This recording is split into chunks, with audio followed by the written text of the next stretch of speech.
Hey, I get it, you're staring at that sleek, massive screen on the Samsung page and wondering if dropping a couple $1,000s on a 49-inch ultra-wide is really worth it.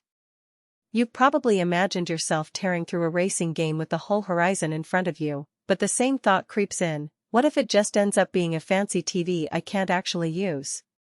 That hesitation is real, especially when your desk is already a tight fit and your graphics card is still a few generations behind.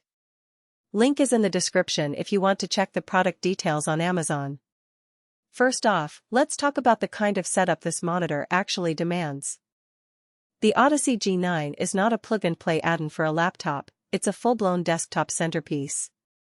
You'll need a sturdy desk that can handle a 49-inch curve without wobbling, plus a graphics card that can push a DQHD resolution at high frame rates.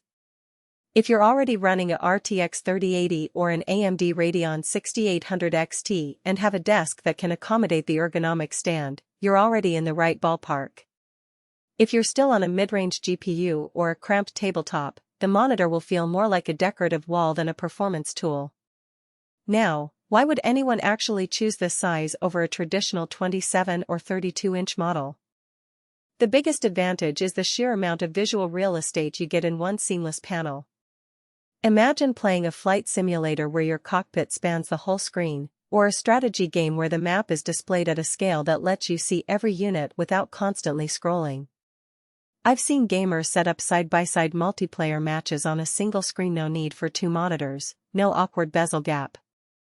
That single pane of glass feel translates directly into less time hunting for windows and more time immersed in the game. The curve isn't just a design gimmick either. When you sit a proper distance away, about 3 feet for a screen this large, the curvature wraps the image around your field of view, reducing the need to swivel your head. In fast-paced shooters, that can shave off a few milliseconds of reaction time because your eyes stay centered on the action. I've read that the curvature also helps with shadow detail in darker scenes, making it easier to spot enemies hiding in the periphery. One of the things I dug into while researching is the monitor's latency. Samsung markets it as having minimized lag for more wins, and the implementation of AMD FreeSync Premium Pro really does keep frame tearing at bay when paired with a compatible GPU. In my test runs with a 144Hz refresh rate, the input delay felt negligible, which is crucial if you're competing in esports titles where every frame counts.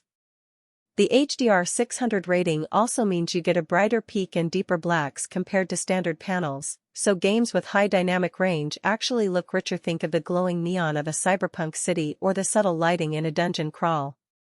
But there are trade-offs that often get swept under the hype. First, the power draw is noticeable. The monitor can pull close to 150 watts at peak, which translates to a louder fan on the stand during extended sessions. It's not a deal-breaker, but if you're sensitive to ambient noise, you'll notice it after a while.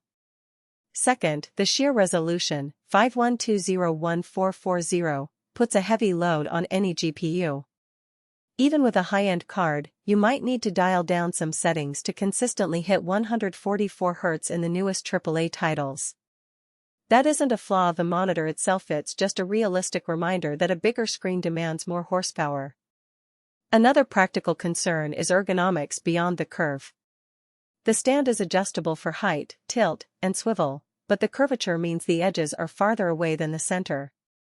If you're prone to neck strain, you'll want to experiment with the stand's position or even consider a Visa mount to get the screen slightly lower. I've seen reviewers mention eye fatigue after marathon sessions, especially if they sit too close. The sweet spot tends to be a bit farther back than you'd sit with a 27-inch panel, which can be a comfort adjustment if you're used to being right up against the screen. So, who should actually hit buy on this thing? If you're a sim racer, a flight sim enthusiast, or a competitive FPS player who already owns a top-tier GPU and a spacious desk, this monitor can be a game changer. The immersive field of view gives you a tangible advantage in games that rely on peripheral vision, and the high refresh rate combined with low latency means you won't be sacrificing performance for size. Content creators who juggle multiple timelines, code windows, and reference material also benefit. Think of editing video while having a full-size preview and a separate timeline pane all on one screen. In those scenarios, the G9 replaces a dual monitor setup, saving desk space and cable clutter. On the flip side, if you're a casual gamer who mostly plays indie titles or a streamer who prefers a single camera,